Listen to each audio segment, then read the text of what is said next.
avons créé en 1987 une section sport adapté avec comme activité première le foot sur le secteur adulte du foyer d'hébergement.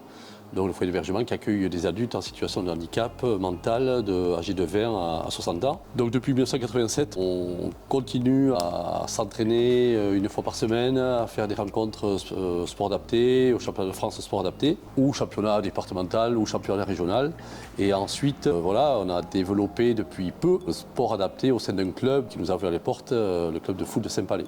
Donc ça, c'est une première pour nous depuis quelques mois. Que ce soit au niveau de l'IME ou du foyer d'hébergement, c'est un des sports prioritaires et surtout un sport qui est apprécié par tous les jeunes ou les adultes de l'établissement. Donc voilà, effectivement, cette année, on hausse le curseur puisqu'on va jouer non pas pour Bellavidia, mais pour le club de foot de Saint-Palais avec les maillots qui vont avec. Toute personne qui désire jouer au foot, on veut les accueillir. On a dans le secteur différents publics, différents établissements adaptés qui étaient potentiellement intéressés pour vouloir jouer au foot en club. Avant ça, j'avais participé à la formation sport adapté au district, donc ça m'a un peu guidé là-dessus. On a fait du partenariat au niveau de l'IME, puisqu'il y a une dizaine d'années, nos jeunes de l'Institut médico-éducatif venaient s'entraîner le mercredi au club de foot de Saint-Palais. Donc tout cela afin de répondre à la commande qui est l'inclusion de tous nos jeunes et adultes de Bellavidia. Donc par le biais du sport, on est arrivé à avoir des créneaux sur le terrain de foot de Saint-Palais, encadrés par les éducateurs de Saint-Palais.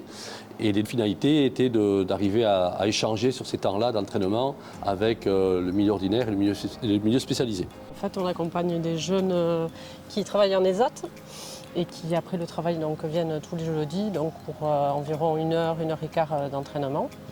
Donc c'est des jeunes qui ont des déficiences légères au niveau sensoriel, moteur ou psychique. Du coup, le foot, voilà, donc il y a le développement des capacités motrices, tout ce qui est coordination, équilibre, attention.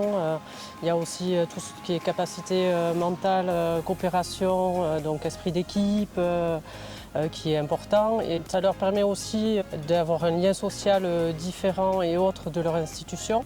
Après, c'est des jeunes qui sont pour la plupart assez autonomes. Ils viennent à l'entraînement en voiture, soit en scooter ou soit avec leur éducateur ou leur éducatrice. Le fait de participer, de partager maintenant des rencontres pour le club de Saint-Palais. Ça veut dire que sont membres actifs du club de Saint-Palais, ils ont une licence comme tout un chacun.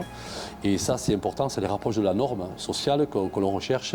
Et quand on leur demande, si on leur pose la question dans quel club tu joues, ils ne jouent plus à Bellavidia, ils jouent à Saint-Palais. Et ça, c'est hyper important par rapport à ce que l'on recherche au niveau de l'inclusion sociale.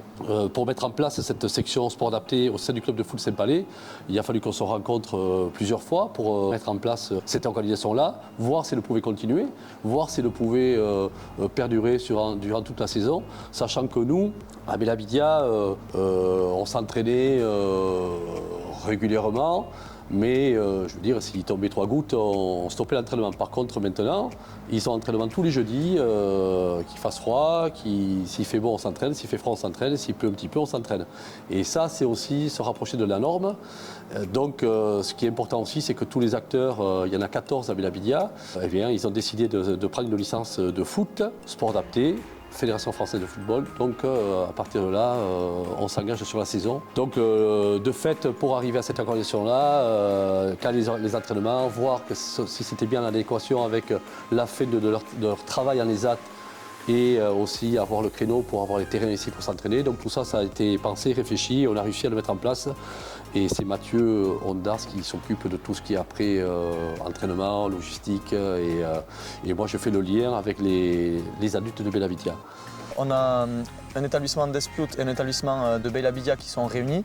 Donc déjà, il y a une intégration déjà entre les deux établissements. Donc, qui permet déjà de s'ouvrir, de partager des moments ensemble. En plus de ça, ils ont une licence donc sport adapté pour participer aux compétitions sport adapté et une licence FFF, donc qui leur permet aussi d'être intégrés en plus au club, de participer à tous les entraînements et événements au niveau du club. On voit de plus en plus de joueurs donc sport adapté venir encourager les autres équipes du club sur les matchs, etc. Donc on commence à avoir une intégration entre les différents publics, donc ça c'est top. Lors des entraînements, on est au moins deux éducateurs collaborateurs, voire 3. Mathieu gère la partie technique, donc on commence par un échauffement et ensuite un petit match. Ce que je pouvais recommander à notre club de faire ce partenariat, c'est quand même, on sait pourquoi on fait ce métier-là, on travaille toujours dans le sens où là, on a décidé de mettre en place du sport adapté qui répond aux besoins et aux attentes des adultes. La proposition de participer au club de foot de Saint-Palais, eh bien, les enchante et c'était aussi un souhait de leur part. Donc maintenant, si je pouvais, je sais pas moi, donner un conseil, c'est s'ouvrir encore vers le milieu ordinaire. On travaille, nous, en institution, mais l'institution, c'est leur lieu de vie, mais après il faut s'ouvrir énormément sur l'extérieur de par les clubs sportifs qui nous entourent, que ce soit foot, rugby, basket, hand, sachant que les adultes déficients démontrent régulièrement qu'ils ont quand même beaucoup de ressources en termes au niveau des activités sportives et de capacités sportives. Donc voilà, il faut foncer et ne pas hésiter à enfoncer les portes pour pouvoir faire ce travail de partenariat qui est quand même, je veux dire, une recherche de reconnaissance de ces adultes par rapport à leur activité sportive et leurs compétences qu'ils en dégagent. Du coup, nous on incite vraiment tous les clubs qui sont motivés à intégrer une équipe de sport adapté dans leur club et vraiment de le faire. Alors ça demande un peu d'administratif, mais on est quand même pas mal aidé par le district et Cédric Ayabé, par Aline de la Fédé de sport adapté. Donc c'est vraiment une charge qui est minime. Et ensuite sur le sportif, voilà, il faut juste un petit peu d'encadrement. Et honnêtement, c'est pas hyper dur de créer, on va dire, une section de sport adapté au niveau d'un club.